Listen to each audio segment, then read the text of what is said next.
Shalom Aleichem, la paracha qu'on lira Be'ezrat Hashem ce Shabbat, elle s'appelle Parashat Metzora. Et en même temps, c'est Shabbat Agadol, 5782. Pourquoi le Shabbat il s'appelle Shabbat Agadol? C'est pas parce que qu'on a poussé l'heure la semaine dernière et maintenant le Shabbat il est grand, il y a une heure de plus. Il y a plusieurs raisons. Une des raisons parce qu'on appelle Avraham Avinu Aisha Gadol. On l'appelle le géant Gadol. Et comme ce Shabbat il est toujours proche à Pessah, alors on l'appelle Shabbat Agadol par rapport à Avraham Avinu parce que Pessah ça appartient à Avraham Avinu, Shavuot ça appartient à Yitzhak et Sukkot ça appartient à Yaakov. Il y en a qui disent aussi, parce que dans la Haftara c'est marqué, Ine anochi sholach lachem et Eliya hanavi lifne bo yom Hashem agadol ve'anora. Et on va commencer la paracha. Notre paracha, elle traite de la pureté des lépreux. Et la lèpre qu'elle se trouve dans le mur de la maison. Il faut que tu saches que la façon que la lèpre arrive chez la personne, elle n'est pas écrite dans la Torah dans l'ordre qu'elle arrive. Normalement, la lèpre, elle arrive d'abord à la maison, sur le mur de la maison, après sur l'habit et après sur la personne. Et dans notre paracha, c'est marqué que la lèpre, elle arrive dans le corps, et après dans l'habit, et après dans la maison. Pourquoi la Torah, elle n'a pas écrit comment la lèpre, elle arrive en ordre? D'abord la maison, après l'habit et après le corps. Qui en général il attrape la lèpre? Ça vient à cause des péchés de la shonara, médisance. Pourquoi? Parce que quand tu parles de quelqu'un, tu dévoiles des choses que les gens préfèrent cacher. Et toi, tu viens et tu dévoiles à l'extérieur à tout le monde, c'est-à-dire que cette personne, tu le fais sortir de son enveloppe qui voulait se cacher. Alors Hachem, il se comporte avec toi de la même manière que tu te comportais avec cette personne. Hachem, il t'enlève les couvertures que tu as. La maison, c'est une couverture qu'elle te couvre. Alors la plaie, elle arrive d'abord à la maison. Et si tu n'as pas compris, la lèpre, elle arrive sur les habits. Les habits, elle te couvrent. Et après, il y a la peau. La peau, elle couvre la neshama. C'est les trois couvertures. Le Kliyakar, il dit la même chose, que la première couverture, c'est la maison. Que tu te protèges du soleil et de la pluie. La deuxième, c'est l'habit. Et la troisième, c'est la peau. On sait en général que quand Hachem il punit quelqu'un, Hachem toujours il punit le corps à la fin. Quand Hachem il veut punir quelqu'un, d'abord il lui touche dans l'endroit le plus faible, c'est le portefeuille. C'est marqué En Baal Rachamim Nogia Banefashot Trila. Que Akadosh Baruch Hu, il est miséricorde, quand il veut faire prendre conscience à quelqu'un, jamais Hachem il commence à lui donner des maladies corporelles. Mais menacer quelqu'un, Hachem il menace d'abord par le corps, parce que c'est la chose la plus grave qui peut arriver chez quelqu'un. Par exemple, chez Paro, quand Moshe il a menacé Paro, Moshe il lui dit Ine hanochi horeg et bincha bechorecha. Je tuerai ton fils, ton premier-né. Et en réalité, l'appelée des premiers-nés, elle était la dernière.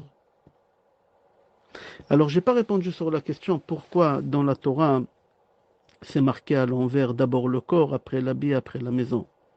La réponse est parce que dans les déserts, c'était impossible de leur donner la lèpre sur les murs de la maison, parce qu'ils n'avaient pas de maison. Ils étaient entourés avec des nuées, ils ont habité dans des tentes. Et aussi Hachem ne pouvait pas leur donner la lèpre sur les habits, parce qu'ils n'avaient pas d'habits. Avec les mêmes habits qu'ils ont sortis, c'est avec les mêmes habits qu'ils ont rentré en Eretz Israël. Les habits, ils ont poussé avec eux. Les nuées, ils lavaient, ils repassaient tous les jours les habits. C'est-à-dire la seule chose qu'Hachem pouvait frapper, c'était le corps. La preuve avec Myriam. Myriam, elle a parlé la shonara sur Moshe Rabbeinu. Hachem, il a frappé Myriam dans son corps avec la lèpre. C'est rapporté dans Midrash à Iyov, qu'Akadosh Baruch Hu, d'abord il a frappé son portefeuille, d'abord le bétail, et après la maison, et après il lui a pris sa femme et ses enfants. Et aussi chez Machlon et Kilion, les deux enfants d'Elimelech de Megillat Ruth, Hachem d'abord il a frappé le portefeuille, et après les personnes. Parfois chez les non-juifs, Hachem il frappe d'abord le corps et après le portefeuille. Pourquoi? Pour que les Bnei Israël ils apprennent de la moralité, comment il faut se comporter et faire tchouva. C'est rapporté dans Gemara Yebamot, page Samer Gimel Amoud Aleph, que tout ce que Hachem y fait dans le monde, c'est uniquement pour que les Juifs apprennent. Si tu vois que la Russie elle attaque l'Ukraine, ça ne concerne pas du tout les Juifs, tu te trompes. Si tu vois que Hachem y fait un tremblement de terre au Japon, ne crois pas que Hachem y fait danser le Japon pour rien, c'est uniquement pour les Juifs. Akadosh Baruch Hu, il veut enseigner au béni Israël qu'est-ce qui se passe à travers cette guerre de la Russie et l'Ukraine, qu'est-ce qui se passe à travers ce tremblement de terre qui se passe au Japon. Et comme ça, béni Israël, ils vont prendre conscience, ils vont faire teshuva. La preuve, on raconte sur le Hachafetz Chaim que quelqu'un, il y a un juif qui est venu du Japon rendre visite au Hachafetz Chaim. Et le Hachafetz Chaim, il s'est intéressé qu'est-ce qui se passe au Japon. Et les Juifs, il a dit au Hachafetz Chaim, vous vous intéressez au Japon? Vous, à Hachafetz Chaim? Le Hachafetz Chaim, il a répondu, il faut que tu saches qu'il n'y a pas quelque chose au monde qui se passe que ça ne concerne pas les Juifs. Quand Akadosh Baruch Hu, il ramène une catastrophe dans le monde, Akadosh Baruch Hu, il ne vise pas les Japonais ni les Ukrainiens. Hachem, il vise qui? Les béné Israël. Alors toujours assis-toi et observe. Hachem, il te parle. Comme ça, il dit le Midrash, quand Hachem il donne la lèpre à la maison, Hachem il veut pas que tu fasses des travaux et tu enlèves la lèpre.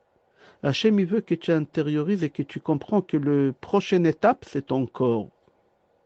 Alors, viens, on va s'arrêter là et que la situation, elle va pas se détériorer. Prendre conscience et fais tchouva de ne pas parler la shonara. Venez, on va avancer dans le cours. On sait qu'Akadosh Baruch Hu, il fait très attention de ne pas dévoiler le nom de quelqu'un qui a fait un péché. Par exemple, dans la Torah, c'est rapporté qu'il y a quelqu'un qui a maudit Hachem dans Parashat Emor. Là-bas, la Torah, elle ne dit pas qui c'est cette personne. Hachem jamais il dévoile des personnes qui font des péchés. Ou par exemple, c'est lui, le Mekoshesh, c'est lui qui a transgressé Shabbat. C'est pas marqué son nom. Qui a dévoilé son nom? C'est ses filles. Sinon, Hachem jamais il l'aurait dévoilé. Akadosh Baruch Hu, toujours, il cache les noms des personnes qui font des péchés. Viens voir Yoshua, il sort en guerre. Il y a 36 personnes qui y meurent. Pourquoi? Parce qu'il y a quelqu'un qui a péché. Qui c'est cette personne qui a péché? Hachem, il ne veut pas dire. Regarde, dans Gemara Sanhedrin, page même Gimel.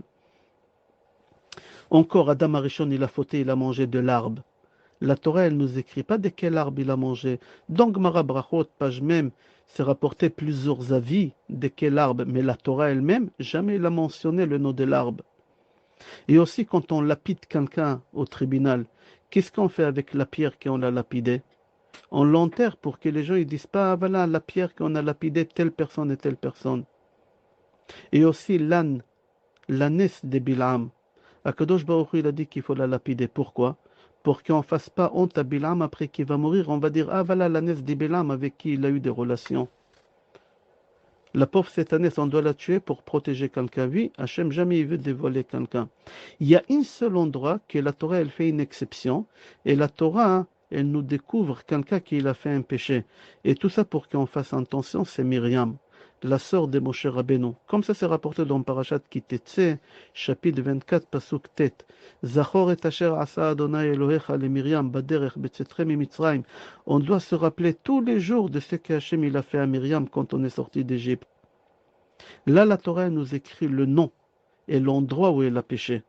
Et tous les jours, on doit se rappeler de ça. Pourquoi Hachem il a fait cette chose-là? Pourquoi cette femme tzadeket, c'est une femme parmi les 6 femmes qui sont mortes de Mitat Neshika? Pourquoi Hachem il a dévoilé cette personne-là? Ça, c'est la question de Saba Mikalem. Viens, on va essayer de comprendre le péché de Myriam. Écoute la finesse. Où Myriam elle a parlé du mal à son frère? Le Rambam, dans Ilchot Tum'at Tsarat, il dit que Myriam elle était plus âgée que son frère Moshe pendant 5 ans. Et Moshe il est venu au monde grâce à elle. Et elle a mis sa vie en danger pour son frère Moshe. Et elle a parlé du mal de Moshe. Qu'est-ce qui s'est passé exactement? Écoute. Quand elle était à la maison chez Moshe Rabbeinu, Myriam, elle est partie lui rendre visite un après-midi, comme ça c'est rapporté dans le Midrash. Et Aaron, il était au salon avec Myriam, et Moshe, il était au salon, et la femme de Moshe, elle était au salon. Tous, ils étaient au salon, les frères, les beaux-frères, ils étaient au salon. Et là, Gershom, le fils de Moshe, arrive, il dit à son père, papa, papa, Eldad ou Medad, ils font des prophéties et ils disent Moshe, il va mourir et Yoshua, il va faire rentrer les Bnei Israël en Eretz Israël. Moshe Rabbeinu, il répond à son fils Mi iten kol am Hashem nevi'im. Pourquoi pas que tout le peuple juif il soit des prophètes? Pourquoi pas? Tzipora, la femme de Moshe, elle jette une parole. Elle a dit Umlelot neshoteen shel elu. Malheureuses les femmes de ces prophètes-là, Eldad ou Medad. Comme ça, il dit Tzipora. Là, Myriam, elle réplique et elle dit pourquoi tu dis qu'ils sont malheureuses? Et la femme de Moshe, elle dit parce que regarde, Tzipora dit moi, mon mari, il est devenu prophète et depuis qu'il est prophète, j'ai plus de relations avec. Et les pauvres, ces femmes, leur mari, il n'aura pas de relations avec. Alors Myriam, elle dit attends, je comprends pas. Moi, je suis prophétesse. Mon frère Aaron, il est là. Il est prophète. Et on a des relations. Lui, il a des relations avec sa femme. Moi, j'ai des relations avec mon mari. Alors, Moshe, il se prend pour qui pour qu'il n'a pas de relations avec toi? C'est ça le Lachon Hara que Myriam, elle a fait sur son frère. Myriam, elle a cru que Moshe Rabbeinu, il est prophète comme elle. Elle n'a pas compris que c'est lui le père de tous les prophètes, que c'est un homme saint. Elle n'a pas compris ça. Elle n'a pas compris que Moshe, son frère, il a atteint le niveau PLP Adaber, qu'Akadosh Baruch Hu lui parle de sa gorge de Moshe. C'est pour ça qu'elle a payé pour ça, parce qu'elle a dit Moshe, il se prend pour qui pour ne pas avoir de relations avec toi? Moi, je suis prophétesse, j'ai des relations avec mon mari. Le Rambam, Maïmonide, il dit, quand elle a parlé de Moshe Rabbeinu, elle n'a même pas pensé du mal. Et Moshe Rabbeinu, il s'en foutait aussi. Il était géant, Moshe Rabbeinu. Alors, j'aimerais comprendre pourquoi on doit se rappeler tous les jours de l'acte que Myriam, elle a fait. Le Ramban dans Parashat Kititse dit que la Torah nous ordonne de se rappeler tous les jours pour nous enseigner dans toutes les générations qu'il aurait été préférable de cacher le nom de Myriam et de ne pas dévoiler que c'est elle qui a parlé la Shonara de son frère. Mais la Torah, elle dit non, il faut marquer son nom. Pourquoi? Pour que tu vois quelle punition elle a reçue. Et comme ça, les gens ils vont faire attention de ne pas échouer, ils vont parler la Shonara. On n'a pas parlé des autres. Tous on sait combien Hachem il fait attention de ne pas faire honte à quelqu'un. C'est quelque chose de grave faire honte à quelqu'un. Comme il dit Rabbeinu Yonah, Vetsara klima marmimavet. La souffrance de faire honte à quelqu'un, c'est pire de la mort que la mort. Dans la Torah, c'est marqué quand un voleur il vole, et au moment qu'il vole, il a honte, alors la punition qu'il a fait, elle est réduite. Je donne un exemple. La Torah dit, c'est lui qui a volé un mouton. Et quand il a volé le mouton, pour faire vite, il a porté le mouton sur ses épaules et il a souffert. Les odeurs, la honte. Alors il doit payer 4 fois le prix des moutons. Mais c'est lui qui a volé un bœuf. Il doit payer 5 fois. Pourquoi? Parce qu'il n'avait pas honte, il n'a pas souffert, il n'a pas levé le bœuf sur lui. La Torah, elle fait attention qu'un homme ne souffre pas et qu'il n'aura pas honte. Alors, si la Torah, elle fait attention, viens, on va voir qu'est-ce qui se passe dans notre paracha, un lépreux. Un homme qui a une tache de lèpre, il demande à son fils, je t'en prie, va voir le voisin en face, Cohen, dis-lui qu'il vient parce que j'ai la lèpre. Quand le fils il arrive chez le Cohen, il dit, papa, il demande, viens voir s'il est impur. Le Cohen, il dit, non, non, monsieur, que ton père, il sort de chez lui, qu'il vient ici, je veux que tout le monde il le voie. Comme ça, c'est marqué dans le chapitre 14, passage 35. Uba Sherlo Abaïd ve'egid la Cohen. C'est lui qui a la lèpre à la maison, c'est lui qui doit se déplacer chez le Cohen. Le Cohen, il le reçoit chez lui à la maison et il commence à lui parler des paroles dures. Des paroles très très dures. Voilà, qu'est-ce qui se passe? Parce que tu as parlé la Shonara. Et voilà, qu'est-ce qui se passe? Parce que regarde Myriam, qu'est-ce qu'elle a fait? Elle a été punie. Alors fais un travail de conscience. Fais tchouva, il est en train de l'humilier. En réalité, tout ce qu'on est en train de faire ici, c'est psychologique. Qu'est-ce qu'il fait Hachem? Parce que le Cohen, il peut se déplacer à la maison de chez celui qui a la lèpre. Non, le Cohen, il le fait sortir de la maison, il le fait rentrer dans son territoire à lui. Pourquoi? Pour qu'il perde confiance en lui-même. Il le fait sortir de son territoire, tu te sens à l'aise quand c'est dans ton bureau. Mais quand tu te déplaces dans le bureau de l'autre, tu sors de ton territoire et tu rentres dans le territoire de l'autre. C'est ça qu'est-ce qu'Hachem, il a voulu. Et jusqu'à qu'à la fin, cette personne-là, on lui demande de quitter le camp et aller habiter à l'extérieur du camp pendant 7 jours. Et il n'a pas le droit de parler avec personne. Et là-bas, ils sont 5 Metsouraïm, on va dire 5 lépreux dans cet endroit-là. Pendant 7 jours, ils n'ont pas le droit de parler entre eux, même pas étudier la Torah, il a le droit. Akadosh Baruch Hu, il ne veut pas entendre sa voix. Même prier, il n'a pas le droit. Même mettre des tefilines, il n'a pas le droit. Qu'est-ce qu'il a le droit de faire? Il se met sur la barrière de l'endroit où il se trouve. Et quand il voit quelqu'un qui passe là-bas, il crie. Allô, allô, monsieur, monsieur, priez pour moi. Tamé, tamé, ikra. Tamé, je suis impur, je suis impur. Prie pour moi. Je n'ai pas le droit de prier pour moi. Le Zohar HaKadosh dans Parashat Metzora, dans page Nun Gimel Amud Aleph, il n'a pas le droit de prier parce qu'il a parlé la Shonara. Et la prière de quelqu'un qui parle la Shonara, ils n'arrivent pas chez Hachem. Et c'est pour ça c'est Moshe Rabbeinu qui prie pour sa sœur Myriam, Elna Refanala. Et c'est pas elle qui prie pour elle-même. Il faut que tu saches que les prières que tu pries pour toi-même, ils sont importantes. Mais quand tu parles la Shonara, ta prière, elle ne vaut rien. Il faut mieux demander à des autres qui prient pour toi. C'est pour ça Myriam, elle n'a pas prié pour elle. On lui donne pendant une semaine d'être enfermé là-bas pour qu'il fasse un travail de conscience avec le Lachon Hara qu'il a fait. Après qu'il a pleuré, qu'il a demandé à tout le monde de prier pour lui, après 7 jours, le Kohen il vient, et il commence le processus de la purification. Et comment on fait le processus de la purification? Regarde la honte qu'on lui fait. Tout d'abord, le Kohen, il lui rase boule à zéro. Il lui laisse même pas une seule poids dans sa tête. Tous les cheveux de la tête, les sourcils, le cil, la barbe, comme ça, quand il rentre à la synagogue, Kojak, il rentre honte devant tout le monde. Et tout ça, c'est étonnant. Akadosh Baruch Hu, il fait attention de ne pas faire honte à un voleur. Ah, mais c'est lui qui parle à Shonara. Hachem, il ne fait pas attention. Hachem, il veut qu'il rentre à la synagogue, boule à zéro. Pas des cils, pas des sourcils, pas des barbes, pas des cheveux, rien. Rien. Le Sabbat Mikal me pose la question, il dit, est-ce que tu as vu quelqu'un de nos jours qui traverse le processus d'un lépreux de l'époque? Oui. Quelqu'un qui ne met pas les tefilines, il ramène des sacrifices. Et tous les péchés que tu fais, il y a une tchouva.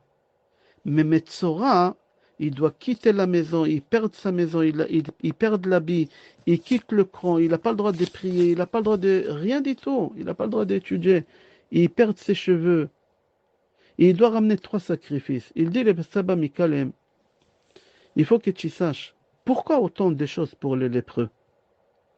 Parce qu'aujourd'hui, quand tu vois qu'on fait rentrer beaucoup de machines dans la chambre d'un malade à l'hôpital, c'est-à-dire que la situation elle est grave. Ici, il y a beaucoup de choses qu'il doit faire parce que sa situation elle est grave. L'état de malade elle est grave. L'état de celui qui parle la Shonara elle est grave. Il faut que tu comprends la gravité des péchés qui en parle la Shonara et on va ramener les paroles de Gaon Mivina dans son livre Kol Eliyahu qui rapporte la Gemara Shabbat page Kuf Nunhei Amud Bet. Amar Rav Papa, let de'ania mikalba vela de'atir mechazira. Il n'y a pas plus pauvre qu'un chien et il n'y a pas plus riche qu'un cochon. C'est-à-dire quoi? Rashi il explique que le cochon il est très riche. C'est-à-dire quoi? Il est très riche. Partout il trouve la nourriture. Il mange toute la poubelle, partout.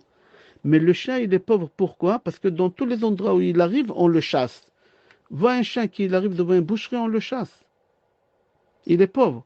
Il faut comprendre cette Gemara. Le grand Mevin a dit, si on propose à ta fille un garçon pour se marier, on dit voilà, c'est quelqu'un de religieux, quelqu'un de bien, il n'y a aucun problème. Mais il a un seul problème. Il a un seul problème, que quoi? Qu'il adore de manger le cochon. Est-ce que tu vas laisser ta fille se marier avec ce garçon? Je répète, un garçon vraiment extraordinaire. Il a tous les bons caractères, il étudie la Torah, religieux, tout ce que tu veux. Il est beau, il est tout, il a un métier, tout. Mais quand il a un problème, il mange le cochon. Qu'est-ce que tu réponds? Réfléchis. Agan Mevin pose la question. Bien sûr que tu vas dire non. Mais viens, on va changer de situation. On va te ramener un garçon pour ta fille et on va te dire il est beau, il est riche, il est intelligent, il étudie la Torah, tout qu'est-ce que tu veux. Mais quoi, il a un problème qui parle la Shonara de temps en temps. Est-ce que tu seras d'accord? Bien sûr que tu vas dire oui. Bien sûr que tu vas dire oui. Ici, Diagon Mevin, que la Gemara dit Amarav Papa, un homme qui mange un cochon, personne ne veut se marier avec lui. Mais c'est lui qui parle la Shonara, il n'y a aucun problème de se marier avec lui. Et il dit à Gon Mevina, le chien il est pauvre, c'est lui qui parle la Shonara. Pourquoi on l'attache au chien? Parce que c'est marqué, on a étudié dans Gemara Psachim, page Kufyutret, am saper la Shonara. Zorkim otola klavim, c'est lui qui parle la Shonara, on le jette au chien. Pourquoi? Parce que la Shonara et le chien, ça va ensemble. Pourquoi? Parce que c'est lié à Pessah. C'est marqué quand on est sorti d'Égypte, ולכל בני ישראל לא יחרץ כלב לשונו בארץ מצרים. Quand on est sorti d'Égypte, il n'y a aucun chien qui l'a aboyé. Viens, on va voir le Midrash. Le Midrash dit quand Shimon et Lévi, ils ont vu Yosef de loin qu'il arrive, Shimon, il a dit à son frère Lévi, viens, on va chasser les chiens sur lui. Pourquoi ils ont voulu Shimon et Lévi chasser des chiens sur Yosef? Parce que Yosef, il a parlé la Shonara, et tout celui qui parle la Shonara, on lâche des chiens sur lui. Et nous, quand on est sorti d'Égypte, les chiens, ils n'ont pas aboyé. Alors on dit à celui qui parle la Shonara, regarde le chien, il n'a aucune Yetzirara, et quand même il s'est tué. Hachem, il a dit, tais-toi, il s'est tué, et toi, comment ça se fait que tu fermes pas ta bouche? Karpas, Klal Rishon Pesagour. Arizal dit, celui qui parle la Shonara, il revient dans ce monde comme chien. Comme chien. Celui qui parle la Shonara, on a dit, on les jette au chien. C'est ça qu'est-ce qui nous est arrivé en Égypte, puisque Yosef, il a parlé la Shonara, ils l'ont jeté au chien. Qui c'est le chien? Ses parents. Parents, on les traite de chiens. Pourquoi? Regarde dans le chant qu'on va chanter à la fin de la Haggadah, Chad Gadia, Dezavin. C'est marqué là-bas, Ve'ata kalba ve'nashach le shunra. Le chien, il a mordu le shunra, le chat. Alors on dit, le chat, c'est les shvatim. C'est pas le chat. Et qui c'est ce parent qui a mordu les shvatim? Qui c'est ce chien qui a mordu les shvatim? C'est parent. Pourquoi parent on l'appelle chien? Parce que le chien, il adore le sang. Et parent, il lèche le sang juif. Comme ça, c'est marqué dans Melachim, tome 1, chapitre 21, pasuk Yutet. Et aussi parent, il a aimé cette chose-là. C'est pour ça qu'on l'appelle chien. C'est rapporté dans le Midrash que parents, il s'est lavé tous les jours avec du sang des enfants. 150 le matin, il égorgeait, 150 le soir, des enfants juifs. Parce qu'il avait la lèpre. Nous, on arrive en Égypte. Pourquoi? Parce que Paro, c'est un chien, qu'il était malade de la lèpre. Et nous, on a parlé la Shonara, c'est pour ça Hachem nous a envoyé chez Paro, que le mot Paro, ça veut dire Pera, mauvaise bouche, qu'on l'appelle aussi chien, et on l'appelle malade de la lèpre. Il était lépreux, Paro, c'est connu. Rabbeinu Yona a dit dans Sharet Tshuva, pourquoi nous, on ne fait pas attention à la Shonara? On parle comme ça, comme si c'est rien passé. Parce que nous, on ne voit pas les conséquences du mal qu'on est en train de faire. Qu'est-ce qu'il y a? Quand tu parles du mal de quelqu'un, tu dis j'ai tué, j'ai frappé, j'ai que fait parler. Nous, on ne comprend pas la signification de la parole, comment c'est grave. Avec un seul mot, tu peux détruire la vie de quelqu'un. Pas seulement avec un seul mot. Seulement tu tordes le nez, tu peux tuer quelqu'un. C'est marqué dans Sefer Bereshit, chapitre 49, pasuk 5. Ki be'apa margouish, avec le nez, tu peux tuer quelqu'un. Je te pose des questions sur quelqu'un, tu réponds pas, mais tu tordes le nez. Tu me fais comprendre que ça pue. Cette personne, tu l'as détruit, cette personne. Il dit Rabbeinu Yona que ce péché-là, on peut presque jamais faire tchouva sur le Lashon Hara. Parce qu'il y a tellement de gens qui ont écouté que tu es obligé de chercher toutes ces personnes et leur demander pardon. Et jamais ça serait possible. Alors le péché de Lashon Hara, il n'est pas pardonnable. Et nous, on s'adresse à Kadosh Baruch Hu et on prie à Hachem, Hachem, sauve-moi, aide-moi, j'ai des enfants que j'arrive pas à marier, je n'arrive pas à trouver. Maman, tu es Hachem, j'ai du mal dans la parnassa, Hachem, j'ai du mal dans la santé. Mais est-ce que tu as réfléchi combien de poubelles tu as fait sortir de ta bouche? Et maintenant, dans la Hamida, comment tu commences la Hamida? Tu dis Hachem, Adonai, Sefatay Tiftach. Hachem, s'il te plaît, aide-moi à ouvrir ma bouche pour te demander des choses. Il dit Rav Natan Efshit, je ne comprends pas, 5 minutes avant la prière, tu n'as pas su fermer ta bouche. Et maintenant, soudain, tu demandes à Hachem qui t'ouvre ta bouche pour lui demander des choses. Apprends comment fermer ta bouche, après demande à Hachem qui t'ouvre ta bouche. Quand tu parles à Shonara, n'oublie pas que des malachim, ils sont à côté de toi et qui t'écoutent. Et après, quand ils t'écoutent faire la prière, ils se moquent de toi, tu les fais rire. Tu demandes à Hachem qui t'ouvre ta bouche, mais il faut mieux qu'Hachem te ferme ta bouche pour toujours. Comme ça, il dit Rav Natan Efshit. Un jour, il y a un rav d'une communauté, il est venu voir Chafetz Chaim, il a dit Rabbi, je donne des cours contre la Shonara, je passe d'une ville à une autre ville. Tout rentre d'une oreille, il sort de l'autre oreille. Qu'est-ce que je fais? Je suis fatigué. À Chafetz Chaim, il a dit, dis-moi, pendant combien de temps tu donnes le cours chaque fois? Il a dit à peu près 1 heure et demie. À Chafetz Chaim, il a dit 1 heure et demie, 1 heure et demie. Déjà, on a ça de gagner quand ils se taisent et qu'ils ne parlent pas la Shonara. Déjà, tu as gagné ça. Le Gaon Mevin a dit, chaque instant que tu fermes ta bouche, tu auras le mérite d'avoir le Or Ganouz. Même les Malachim, ils n'ont pas eu ce mérite d'avoir le Or Ganouz. Ça, c'est à l'époque d'Achafetz Chaim. Mais qu'est-ce qu'ils n'avaient pas de portable? Qu'est-ce qu'on va faire aujourd'hui qu'on a le portable? Et en plein cours d'1 heure et demie, tu te concentres pas au cours, tu es en train d'envoyer des messages à droite à gauche. Tu lis des messages à droite à gauche, de la shonara. De nos jours, c'est une catastrophe. Et les nouvelles, ils vont trop vite. On arrive, Be'ezrat Hashem, la fête des Pessah dans quelques jours. Et on sait que la valeur numérique des Nissan Nun Yud Samer Nun, 170. C'est 2 fois P. P, la bouche. Pei Hei. 85 multiplié par 270. C'est-à-dire le travail des Pessah, c'est la bouche. On est rentré en Égypte à cause de la bouche. Et on était en esclavage de quelqu'un qui avait une mauvaise bouche et qui quelqu'un il avait la lèpre. Et on est sorti d'Égypte pour Pessah, avec une bouche qui elle parle, mais des bonnes choses, des louanges. On est rentré en Égypte pour réparer la bouche, c'est ça la paracha, c'est pour ça cette paracha toujours elle est collée à Pessah. Le travail des Pessah, c'est tout avec la bouche. On mange la matzah avec la bouche qui est midoraita. On boit les 4 coupes de vin avec la bouche et on raconte la Haggadah avec les 4 avec notre bouche à nos enfants. Le Ben Ishraï dit on est descendu en Égypte à cause de la Shonara. C'est marqué. Vayave Yosef et dibatam ra'a el aviem. J'ai dit tout à l'heure, je n'ai pas ramené les références, là je ramène les références. Et il dit le Ben Ishraï, il faut que tu saches que le karpas, c'est Rachetevot Klal Rishon Pesagour. Une règle dans ta vie, toujours ferme ta bouche.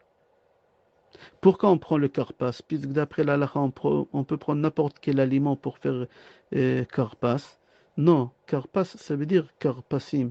Yosef, il avait un habit que son père lui a acheté qui était différent des autres frères, Koutonet Pasim, karpasim. C'est le nom d'un habit, on voit ça dans Megillat Esther, Chour Karpas, Outrelet Karpas, c'est un habit.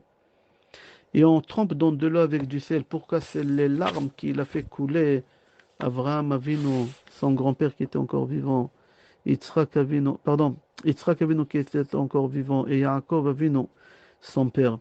Et la réparation qu'on a fait, c'est en sortant d'Égypte. C'est marqué dans la Haggadah, on est sorti d'Égypte à Nous Alpi Adibour. Là-bas en Égypte, pendant 210 ans, c'était une école comment réparer la faute de la langue. Tu imagines 210 ans, ils n'avaient pas de portable, ni avec Twitter, ni WhatsApp, ni Facebook. Il leur a fallu 210 ans. Aujourd'hui, combien de temps il nous faut pour réparer notre bouche? C'est marqué, grâce aux 4 choses, on est sorti d'Égypte, qu'on n'a pas changé notre nom, on n'a pas changé notre langue, on n'a pas changé nos habits, et on n'a pas parlé la shonara. Si tu vois tout ça, c'est que de la bouche. Qu'on n'a pas changé notre nom, c'est avec la bouche. Qu'on n'a pas changé notre langue, on a parlé qu'hébreu, c'est avec la bouche. Les habits, ça rappelle les habits qui Yosef il a parlé du mal.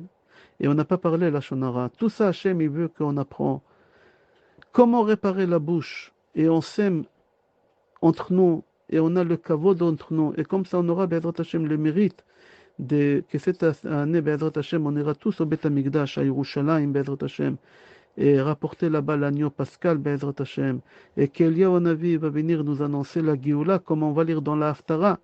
הנה אנוכי שולח לכם את אליה הנביא לפני בו יום השם הגדול והנורא, הגדול, le grand jour, בעזרת השם, que ça sera là maintenant, qu'il va venir nous annoncer la Géoula, בעזרת השם, qu'on aura au בית המקדש. Je te souhaite ברכה והצלחה, בשורות טובות, ישועות ונחמות, וכל טוב.